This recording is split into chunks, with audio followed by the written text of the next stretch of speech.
राम राम। क्या बोलते भाई? बादशाह लोग क्या बोलते, पटेल लोग क्या बोलते? सब बादशाह है भाई मेरे नज़र में। सब सब राजा के राजा, महाराज है, सब महाराज है मेरे यहाँ। तो आज का टॉपिक है हमारा तंत्र और मंत्र। एंगल बना लूँ मैं पहले। ठीक है, क्या होता है भाई तंत्र और मंत्र? समझ रहे हो? तंत्र मंत्र। तो पहले अपन मंत्र की बात करेंगे, नहीं पहले तंत्र की बात कर लेंगे। तंत्र थोड़ा बाहर की बात है।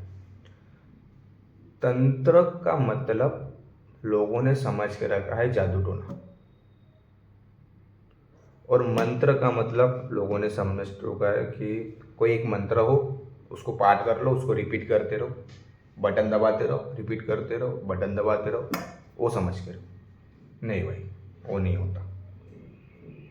तंत्र का मतलब होता है, सबसे पहले तंत्र ये दो दो शब्दों से बना है। वो एक शब्द नहीं, दो शब्द है। एक है तन और दूसरा है यंत्र। ठीक है, तंत्र शब्द दो शब्दों से बना है, तन प्लस यंत्र। तन माने बॉडी, शरीर,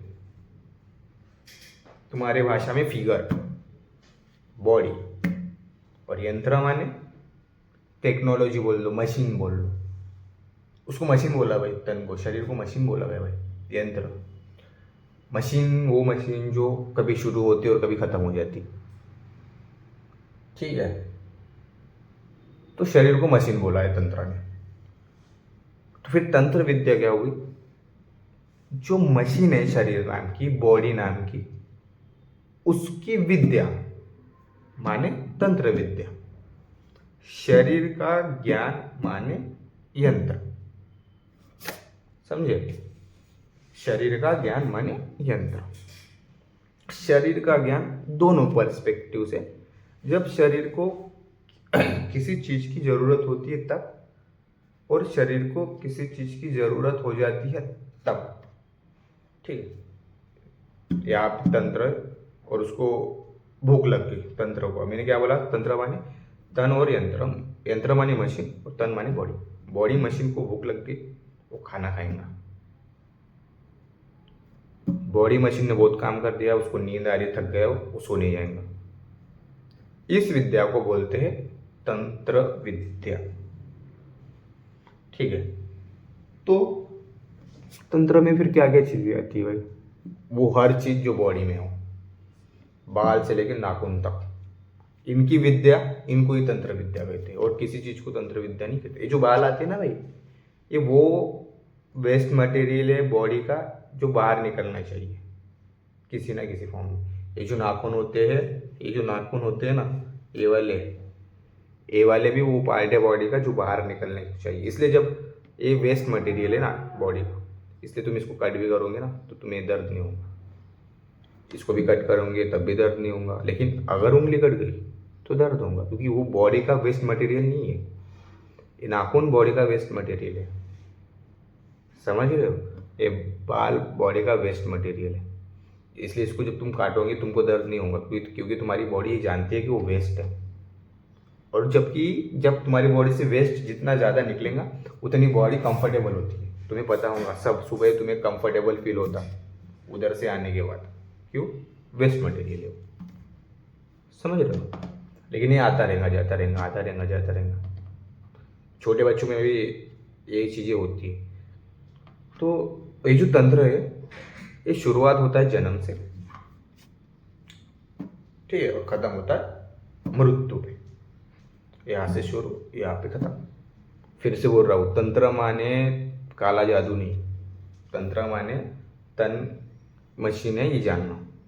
स्टार्टिंग ये शुरू होता है इधर से, जहाँ से जन्म होता है, खत्म होता है जहाँ पे मृत्यु होती है। ठीक है, लेकिन जैसे ही बच्चा होता है उसके नाखून आना शुरू हो जाते हैं। तो तब से ही वो गलना शुरू हो जाता है भाई। उसकी बॉडी जो वेस्ट मटेरियल वो फेंकना शुरू कर देती। उसके बाद वो खाना खाता है, फिर नए बॉडी पार्ट्स बड़े बड़े होते जाते हैं। फिर और खाना खाता है, फिर और खाना खाता है, फिर और खाना खाता है। 7 से 14 की उम्र में फिर एक नया फूल लगता है काम वासना का। फिर और खाना खाएंगा, फिर काम वासना का फूल बड़ा होगा। ठीक है, तो एक तंत्र ही है पूरा। एक उम्र आएंगी फिर उसकी 34-40, उसके बाद उसका शरीर धीरे धीरे धीरे धीरे साथ छोड़ना कम कर देता। ये हो गई तंत्र विद्या। तंत्र विद्या हुई, काला जादू नहीं। ठीक है, उसके बाद अगर देखिए किसी की आँख कमज़ोर हो, वो चश्मा लगा लेता है, ये भी क्या हो गई तंत्र विद्या। फिर आँख कमज़ोर है, उसमें भी फिर वेराइटी है। किसी को दूर का दिखता, पास का नहीं दिखता। किसी का वाइस वर्सा होता है, किसी को पास का दिखता है लेकिन दूर का नहीं दिखता। समझ रहे हो। और क्या हो सकती है तंत्र विद्या में? हाँ, तंत्र विद्या में बॉडी आ सकती है। ठीक है, जितने भी योगा टाइप से वो सारे के सारे तंत्र विद्या में आते हैं। पतंजलि योग सूत्र हो गया या हठ योग हो गया। देखो भाई, स्पेस कम हो गई थी। हाँ, तो अपन कहाँ थे? तंत्र पे। पतंजलि योग सूत्र हो गया, हठ योग हो गया, वो सारे के सारे तंत्र में आते हैं, वो सारा तंत्र विद्या। अभी तो पतंजलि योग सूत्र में भी भाई तंत्र पे की बात करी जाती है। शरीर को ऐसा मोड़ो, शरीर पे ध्यान रखो, बात करते हुए खुद की शरीर पे ध्यान रखो, खाना खाते हुए खाने पे ध्यान रखो। हम जब खाते हैं तब वो 31 बार 32 बार चबाओ, है ना। जब हम बोलते हैं तो ध्यान रखो, विचारों पे ध्यान रखो। वो सारी चीज़ें शारीरिक है। ठीक है, और क्या शारीरिक हो सकता है? वो भी शारीरिक है जो तुम सोच रहे हो। ठीक है, वो भी शारीरिक है, और सब कुछ शारीरिक है भाई। ठीक है, उसके बाद अब बात करेंगे मंत्र के ऊपर। ठीक है, अभी मंत्र भी 2 शब्दों से बना है, मन और यंत्र। ठीक है, देखो मेरा ना एक वसूल है भाई, जब भी मेरे को किसी चीज़ को समझना है ना तो मैं उसका ना ऑपरेशन कर देता हूँ। मैं सोचता हूँ उसका पहले ऑपरेशन करूँ, उसके बाद इसके बारे में पढ़ूँ समझूँ। वहीं से मेरे को पता चला था कि मन, ये 2 शब्द, मंत्र ये 2 शब्दों से बना है, एक मन और दूसरा यंत्र। अभी यंत्र तो माने बता ही दिया है भाई, मशीन, और मन माने वो माइंड, अपना माइंड। अभी माइंड, यंत्र। अगर माइंड को भी हम मशीन समझे तो सही है गलत है वो बात की बात है। पहले अपन माइंड को समझते कि माइंड समझता क्या है। ठीक है, माइंड की लिमिटेशन समझते। लोगों को लगता है कि माइंड ना यंत्र नहीं है, वो रैंडमनेस है, ऐसा लोगों को लगता है। नहीं, ऐसा नहीं है, वो कंडीशनिंग है भाई, वो अलग ही लेवल की कंडीशनिंग है वो माइंड। लोग अभी समझ लो मैं यहाँ बैठा और मैं सोच रहा हूँ कि मैं अभी चांद पे चला गया, तो लोगों को लगता है कि माइंड की रैंडमनेस हो गई, ये माइंड की वो चीज़ होगी जो कर सकता है। ठीक है, पर ऐसा नहीं है। माइंड चांद पर तभी जा सकता है जब माइंड के पास चांद को लेके कुछ इमेजेस हो, कुछ धारणाएं हो कि चांद कैसे दिखता है। अगर मैं किसी भी चीज़ की बात कर लूँ, एक कोई भी ग्रह उठा लो, उसका नाम रख दूंगा XYZ, और सोचो कि तुम वहाँ पे पहुँच गए, तुम सोच पाओगे? नहीं, तुम नहीं सोच पाओगे, क्योंकि XYZ बोला है मैंने सिर्फ। उस XYZ के रिगार्डिंग मैंने कोई तुमको इन्फॉर्मेशन नहीं दी कि वो दिखता कैसे। मैंने ये भी नहीं बताया कि वहाँ पे सच में जमीन है या नहीं है। मैंने XYZ ग्रह बोल दिया, हो सकता है वहाँ पे सिर्फ और सिर्फ एक वायु का गोला हो, गोल गोल, या फिर एक पानी हो बहुत सारा भरा, है ना। तो हमें लगता है कि माइंड एक रैंडमनेस है। नहीं भाई, वो रैंडमनेस नहीं, वो कंडीशनिंग है भाई। अभी हम हिंदुस्तान में पैदा हुए हैं, ठीक है, महाराष्ट्र में मैं पैदा हुआ हूँ, तो मुझे मराठी आती है भाई। घर वाले सब मराठी बोलते तो मराठी आती है, हिंदी आती है, क्योंकि हिंदी में स्कूल में जाके पढ़ा हूँ। इंग्लिश आती है, इंग्लिश मैं स्कूल में ही पढ़ा हूँ, कुछ घर में कि कुछ इधर उधर से, बुक से, किताबों से, लैपटॉप से, है ना। लेकिन मेरे को बोला गया कि लैटिन में बात कर विक्रम, मैं नहीं कर पाऊंगा भाई, क्योंकि उसकी कंडीशनिंग मेरे ऊपर हुई नहीं, ब्रेन के ऊपर। समझ रहे हो। तो मन भी एक तंत्र ही है भाई, वो मशीन ही है। ठीक है, और उसकी कुछ स्टार्टिंग पॉइंट, कुछ एंडिंग पॉइंट है। ठीक है, तुम जा रहे हो भाई जंगल से, एक रास्ता है जंगल से होके जाता है, तुम जा रहे हो, तुमको शेर दिख गया सामने, तुम डर जाओगे, वो भी कंडीशनिंग है। क्योंकि तुम्हें पता है भाई कि लॉयन को लेके तुमने जो बचपन से उस दिन तक जो सुना है, जिस दिन तुम्हारे सामने लॉयन आ गया, शेर आ गया, बाघ आ गया, तो तुमने बाघ और शेर को लेके जो धारणाएं बना के रखी है पहले से, जब से तुम्हें इन्फॉर्मेशन कलेक्ट तुमने जब इन्फॉर्मेशन कलेक्ट करना स्टार्ट किया वहाँ से, तो जब तक लॉयन तुम्हारे सामने नहीं आया। तुम्हारे सामने लॉयन को लेके क्या धारणा थी, ये कि ये भाई मांसाहारी प्राणी है और ये मार के खाता है इंसानों को। और तुमने पेपर में न्यूज़ वगैरह भी पढ़ी होंगी कि बाघ ने मार डाला इसको उसको, तो तुम्हें कंफर्म हो गया ना वो कि एक कंडीशनिंग थी पहले, एक धारणा थी कि वाघ और शेर ये जो है वो मांसाहारी प्राणी होते हैं। तुम्हें बस सुना था मांसाहारी माने वो जो मांस खाते हैं। बाद में तुमने पेपर में पढ़ा कि किसी इंसान को उठा के ले गया वाघ, मार दिया उसको, खा लिया, उसके बाद तुम्हारे सामने आ गया, है ना, तो तुम डर जाओगे। तो डर कहाँ से है भाई? डर रियल है भाई, मैं ये नहीं बोल रहा हूँ कि डर रियल नहीं है, लेकिन डर आएगा से कंडीशनिंग से है। तो कंडीशनिंग रियल है, हाँ भाई कंडीशनिंग भी रियल है। बट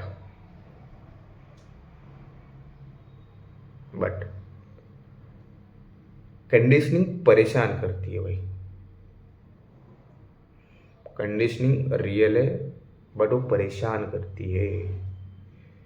जैसे ही तुम्हारे सामने एक बाघ बोल दो, एक शेर बोल दो, वो आ गया, तुम डर जाते भाई। और डर में तुम कंफर्टेबल नहीं हो पाते, अनकंफर्टेबल हो जाते। तो डर के विरुद्ध भी कोई ना कुछ ऐसी चीज़ है जो तुम्हें खींच रही है, तभी तनाव पैदा होता है जब तुम डर जाते हो। समझ रहे हो? अगर डर डर रियल है, लेकिन सिर्फ डर ही रियल होता तो कोई एक जो चीज़ है जो खिंचाव महसूस करती, भाई मैं डर रहा हूँ यार, और डरने के बाद समझ लो तुम जब नॉर्मल हो जाते हो तब तुम्हें लगता है कि भाई मैं फालतू ही डर रहा था। समझ लो बाघ आया और चला गया हो। एक ये उसकी भी एक सिचुएशन है, उसको भूख नहीं लगी थी इसलिए उसने तुमको टारगेट नहीं करा, ठीक है, उसकी मतलब उसको भूख नहीं लगी थी भाई, वो सिचुएशन नहीं थी उसको अटैक करने की। वो आया, उसने देखा कि भाई एक इंसान है ब्लू कलर की टी शर्ट पहन के, इंसान भी उसको उसको उसको नहीं पता इंसान, उसको तो मैं खाने की तरह ही दिखूंगा अगर वो भूखा है तो, ठीक है। तो उसी तरह तुम्हारे सामने अगर बाघ आ गया, तुम्हें डर लग गया, कोई इशू नहीं, डर लग गया, लेकिन एक कुछ ना कुछ होता है जो डर की विरोध होता है। तभी जैसे भी इंसान डर जाता है ना, तब वो फपल जाता है, थोड़ा सा ऊपर नीचे हो जाता है। ऊपर नीचे इंसान तभी होता है जब दो ताकत एक दूसरे के सामने खींच रही हो। समझ लो एक ताकत है जो डर है, ठीक है, और उसकी विरुद्ध कोई ताकत नहीं है, तो डर महसूस भी नहीं होगा, और वो बस चलता ही है ना। लेकिन अगर डर महसूस हो रहा है तो इसके पीछे कोई ना कोई ताकत हो सकती है जो इसको देख रही है कि मेरे को डर महसूस हो रहा है, और जो कि वो देख रही है कि मुझे डर महसूस हो रहा है, तो वो डर से अलग हो गई कुछ ना कुछ। समझ रहे हो? तो डर रियल तो है, लेकिन उसके विरुद्ध भी कुछ तो है, ठीक है। अब क्या है वो अभी हम नहीं जानते, बस हमें इतना पता चला कि डर के विरुद्ध भी कुछ ना कुछ होता है। तो हम थे मंत्र के ऊपर, मंत्र में हम मन के तंत्र समझ रहे थे। तो डर जो है मन का एक पार्ट हो गया, डरना एक हिस्सा हो गया मन का। वैसे ही मन का दूसरा पार्ट होता है लालच, ठीक है। तूने देखा होगा बहुत सारे लोग जिनके पास, तुमने खुद देखा होगा जब तुम्हें 15,000 की जॉब होती, 10,000 की होती, तुम देखते हो, हाँ जब जॉब नहीं होती तब तुम्हें 10,000, 15,000, 8,000 भी बहुत कुछ लगते हैं, ठीक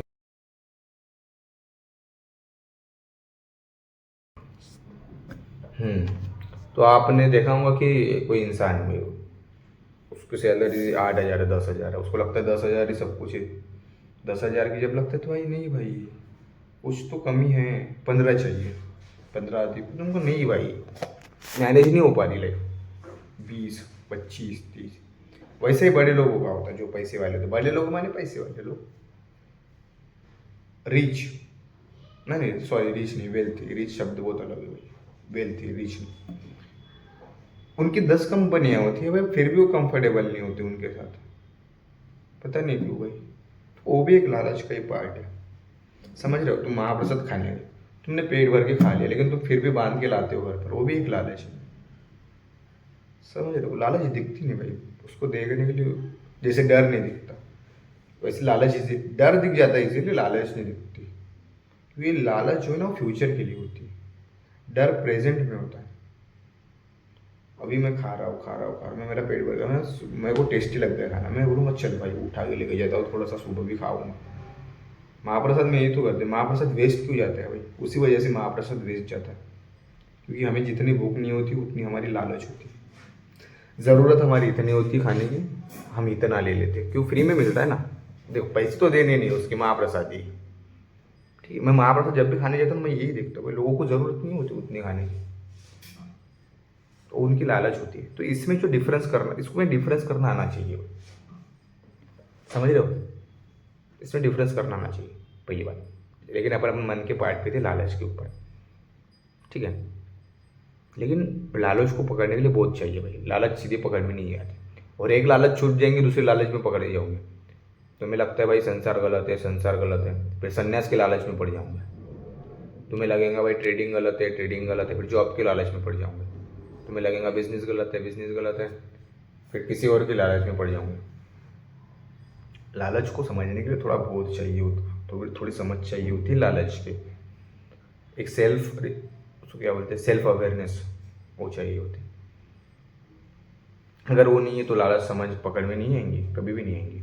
बहुत लोगों को कपड़े की लालच होती है भाई, जबकि ज़रूरत होती है, और उनको वो शौक समझते हैं। ठीक है ना, शौक हो सकता है लेकिन फाइनल नहीं हो सकता ना वो चीज़। लेकिन उनका मन ऊपर नीचे हो जाता भाई, उनको नए कपड़े दिखती, और वो बोलते भाई मेरे को एक ही तो हॉबी, एक ही तो शौक है मेरा।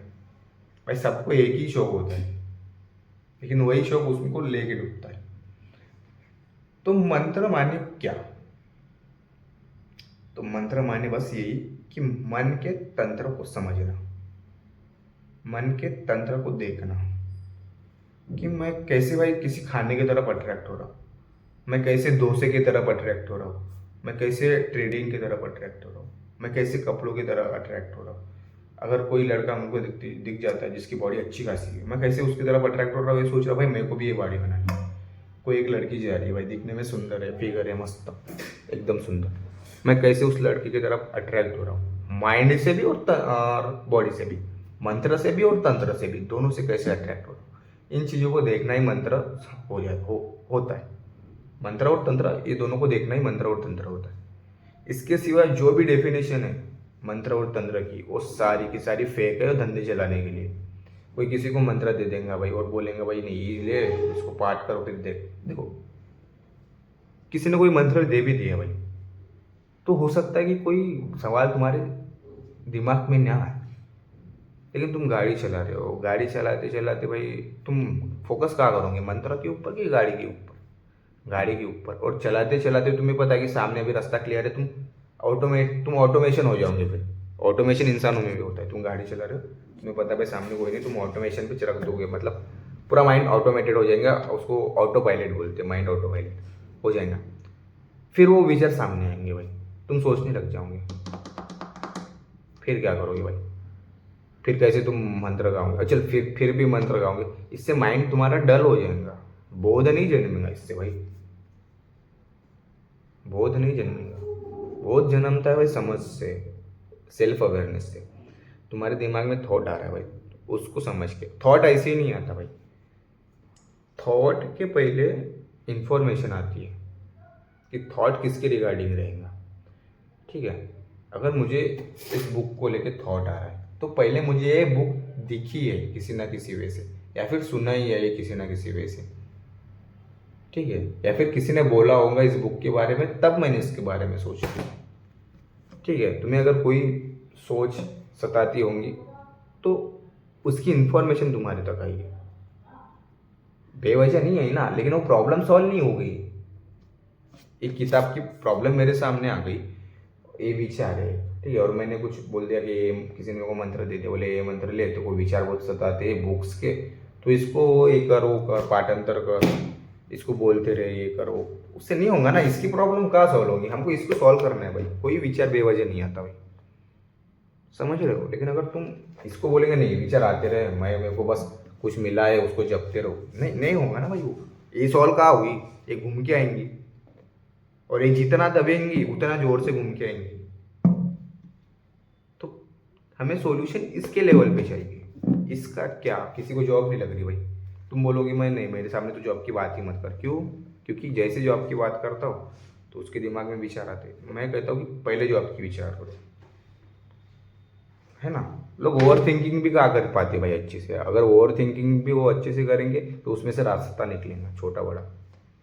हम ओवर थिंकिंग भी आदि ही करते हैं, ठीक है। क्योंकि अगर ओवर थिंकिंग हम करेंगे भाई तो हम उसमें पूरे घुल मिल जाएंगे ओवर थिंकिंग में। ऐसा होता है भाई, जब भी मैं वीडियो बनाने बैठता हूँ 10 लोगों के फ़ोन ही आ जाते हैं। जब खाली बैठो किसी का फ़ोन नहीं आता। तो कहा थे मैं भूल गया अभी। बुक पे थे। इसका विचार आया भाई, जॉब का विचार आया, इसका विचार आया तो प्रॉब्लम सॉल्व नहीं हुई ना उसमें। बोध को तो क्लैरिटी चाहिए भाई। जो मन और तंत्र को देख रहा है उसको तो क्लैरिटी चाहिए। अगर उसमें क्लैरिटी नहीं हो पागल जैसा करेंगे भाई। वो कभी ये पकड़ेगा कभी वो पकड़ेगा, पागल जैसा करेंगे वो। जैसे मैं भी कभी कभी पागल जैसा करता हूँ, क्लैरिटी नहीं होती कोई तो। फिर मेरे को दूसरा कोई आके बोलता है भाई तेरे में क्लैरिटी नहीं है। तब मेरे को समझ में आता नहीं साला मैंने मन को ही सब कुछ समझ कर रखा था। मन में विचार आया उसको ही अल्टीमेट समझ कर रख दिया। समझ, मन के विचार रियल हो सकते हैं लेकिन उसके तल पे काम होना चाहिए। काम करना है इसके तल पर, तुम बातें कर रहे हो उसके तल की। ये कहाँ सॉल्व हो रहा भाई। ये प्रॉब्लम दब जाएंगी, खत्म नहीं हो जाएंगी, सिर्फ दब जाएंगी। जब ये बाहर निकलेंगी कूदेंगी ऐसे, समझ रहे। तो अपनी सिचुएशन देखो, कंडीशन देखो, ओवर थिंकिंग करो। मैं तो बोलता हूँ ओवर थिंकिंग करो, पूरी करो। पेन और बुक लेके बैठो और उसके बाद ओवर थिंकिंग करो। देखते भाई फिर ओवर थिंकिंग विन करती है तुम्हारा बोध। ओवर थिंकिंग विन कर ही नहीं सकती। जैसे तुमने हाथ में पेन और बुक पकड़ा वैसे ओवर थिंकिंग खत्म हो जाएगी। जैसे तुम पूरी ओवर थिंकिंग करने बैठोगे ओवर थिंकिंग खत्म हो जाएगी। जैसे तुम कोई भी चीज़ को पूरा भोगने बैठोगे भोग खत्म हो जाएगा।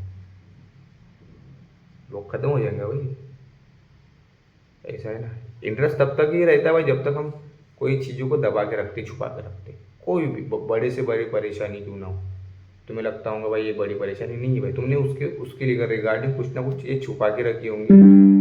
कुछ ना कुछ पागल बना के रखा होगा खुद को कि ये चीज़ ऐसी नहीं ऐसी होती। तुम्हें रियलिटी नहीं पता हो, तुम्हें रियलिटी नहीं पता होंगी और तुमने कुछ ना कुछ धारणा बना के रखे होंगे कि ये रियलिटी।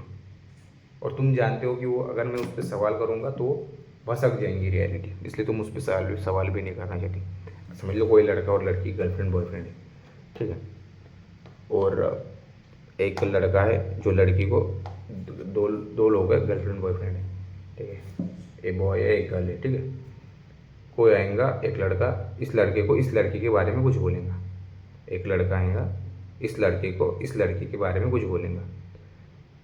उसको ज़्यादा देर तक सुन नहीं पाएगा कि वो लड़के के बारे में क्यों क्या बोल रहा है। क्यों नहीं बोल पाएगा, उसका एक कारण है भाई। क्योंकि उसकी जो धारणा है इस लड़की को लेके वो मरती है जब ये लड़का इससे बात करता है इस लड़की के बारे में।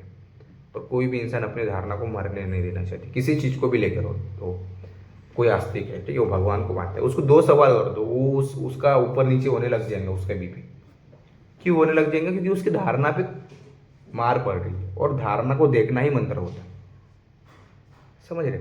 अगर मैं नास्तिक और मैं बोलूँगा कि भगवान नहीं होते, ठीक है, कोई आके मेरे को दो चार लॉजिक देते कि इसी तरह से भगवान होते, मैं डिफेंड करूँगा पूरी तरह भाई।